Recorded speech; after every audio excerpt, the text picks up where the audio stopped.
I'm going to talk about how to stay healthy and sane in the midst of a cold, flu, and virus season.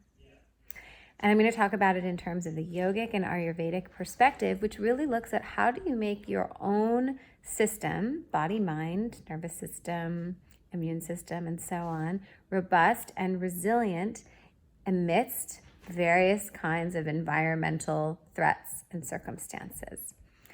What we do in Ayurveda and in yoga is we take into account that you do not have control over your environment, over other people, and over the results of your own actions. What you do get to control is your actions. This is a yogic perspective that is taught in the Bhagavad Gita by Krishna to Arjuna.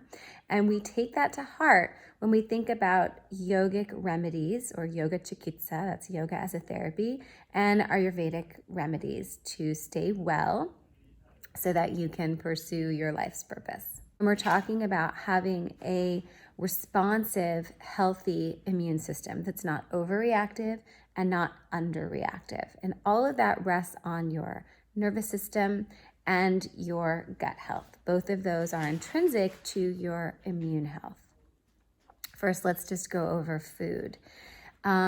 What I would say is that you want to keep your digestion warm. And it is known now that the virus that's going around the world currently does not survive warm climates very well. And that includes your own warm internal climate. So this is a good time to go ahead and enjoy your spicy foods, chilies and ginger and black pepper, all things that increase internal heat, and avoid cold and cooling foods. So no ice, ice cream, iced foods, cold foods, and that also includes dairy, which is a cooling food overall. So stay warm inside and outside. In addition to that, you want to have a healthy gut microbiome, and that is supported in general by good digestion and a good diet that's full of organic produce, particularly vegetables and greens and healthy proteins. You minimize things like refined flours and sugars, white flour, white sugar, processed foods.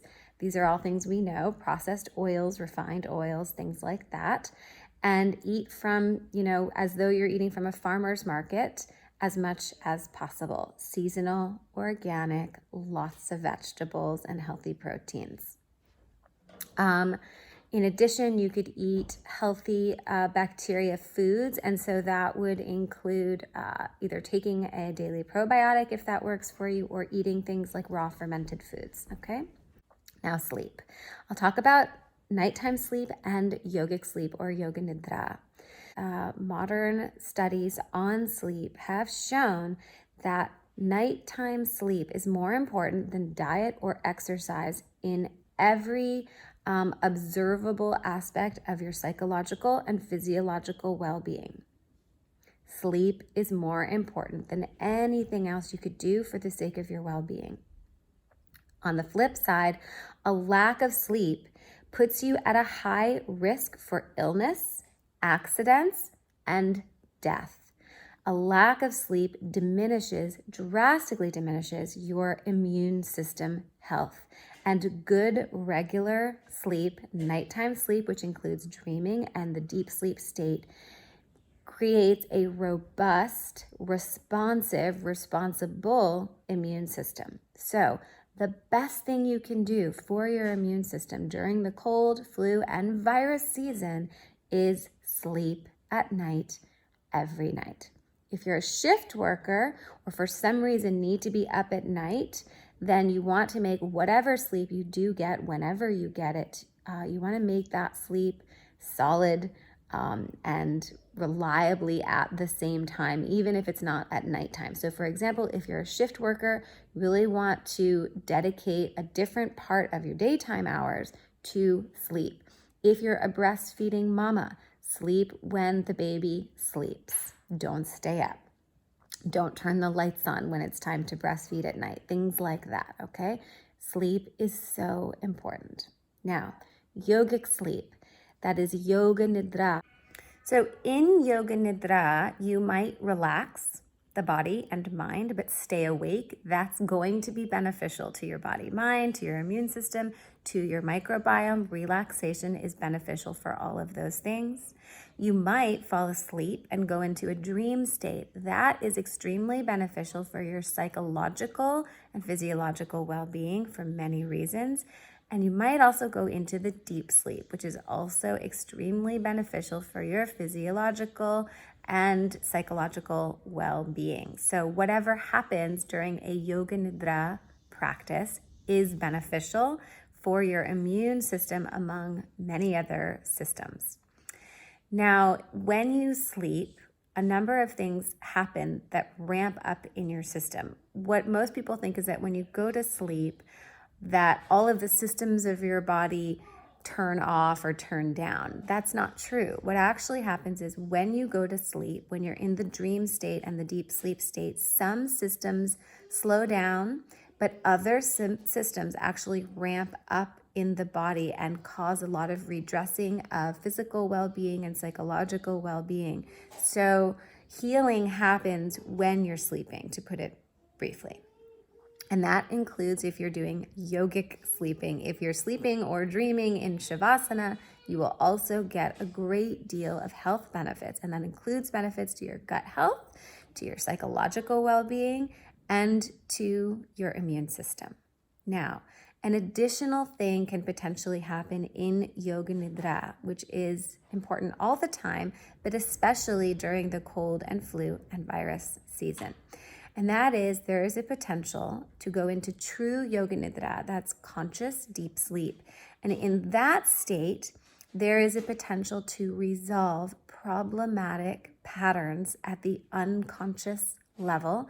These are called samskaras in Sanskrit. Now, if you have samskaras for illness, disease, what we would call latent disease, that's kind of lying in waiting, or if you have samskara for anxiety, so old patterns that we could track back to early childhood or even back to previous lives, if you believe in past lives, those are sort of lying in waiting at the unconscious level in what's called the causal body.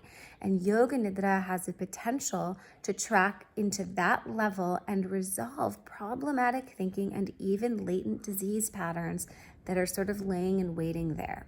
So if you tend to be anxious, for example, about the virus, Yoga Nidra practice has the potential to resolve your anxiety at the conscious and subconscious level because of the deep relaxation and because of the psychological healing that happens in the sleep and dream state, but also has the potential to resolve the anxiety at the causal unconscious level. And your anxiety about getting sick diminishes your immune response, which makes you more susceptible to illness. So this is just one example of how going all the way to the Yoga Nidra state and resolving old problematic thinking patterns such as anxiety could help support a robust immune system. So Yoga Nidra could be an extremely supportive and helpful practice to do anytime you're feeling anxious, anytime you're feeling at risk in terms of your health and well-being or your immune system. Very beneficial during the cold and flu and virus season. And what else could you have to do if you live in a cold, wintry climate? You may as well be inside, warm and cozy under some blankets, doing a Yoga Nidra practice. All right, so that is food, sleep, and yogic sleep. In addition to that, I would say that any practice that seems to calm and balance your nervous system is beneficial. Anything that warms you but doesn't deplete you and overheat you is beneficial. So for example, an asana practice that is overly athletic wouldn't be recommended right now because it can be depleting.